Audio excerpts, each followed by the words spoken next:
Hello all. இன்னைக்கு காலையில வந்துட்டு ஃபில்டர் காஃபியோட இந்த நாள இனிய நாளா சூப்பரா கம கமன்னு ஆரம்பிச்சாச்சுங்க. ஹஸ்பண்ட் காலையிலேயே அவுட் ஆஃப் ஸ்டேஷன் போயிட்டதுனால நானும் பாப்பாவும் ஸோ வந்துட்டு நேத்தைய குழம்பும், இன்னைக்கு வந்து ஒரு கேரட் பொரியல் மாரி வச்சு பாப்பாவுக்கு வந்து அது சாதத்தில பெசஞ்சு குடுத்துடலான்னு நான் பிளான் பண்ணேன். ஆனா நம்ம பிளான் பண்ணது இன்னைக்கு நடந்திருக்கு. பாப்பா பாயில் பண்ண அந்த கேரட்ட அப்படியே தந்துருன்ட்டா. சரி ரைட்டுன்னு சொல்லி ஸ்பூன போட்டு கையில குடுத்தாச்சு. அவளும் அத நீட்டா சாப்பிட்டு முடிச்சுட்டா.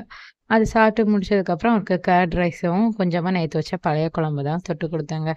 ஏன்னா பாப்பா வந்துட்டு ஸ்டார்ட்டிங்லாம் கர்ட் ரைஸ் சாப்பிடுறதுக்கு அவ்ளோ வந்து ஆர்வமா சாப்பிடுவா. இப்பலாம் பார்த்தீங்க அப்டின்னா, கர்ட பார்த்தாலே தெரிச்சு ஓடுதா. ஒரு 2 மந்த்ஸ் பிஃபோர் அவளுக்கு கோல்டு இருக்கு அப்டின்னு சொல்லிட்டு அத குடுக்காம இருந்தேன். அது ஏன் குடுக்காம இருந்தேன்னு இப்ப வரைக்கும் ஃபீல் பண்றேன். கர்ட பார்த்தாலே துப்பிட்டு போயிருதா பார்த்துக்கோங்க. நீங்க உங்க குழந்தைங்க கர்ட் ரைஸ் சாப்பிடலன்னா நீங்க என்ன பண்ணுவீங்கங்கிறத கமெண்ட்ல சொல்லுங்க.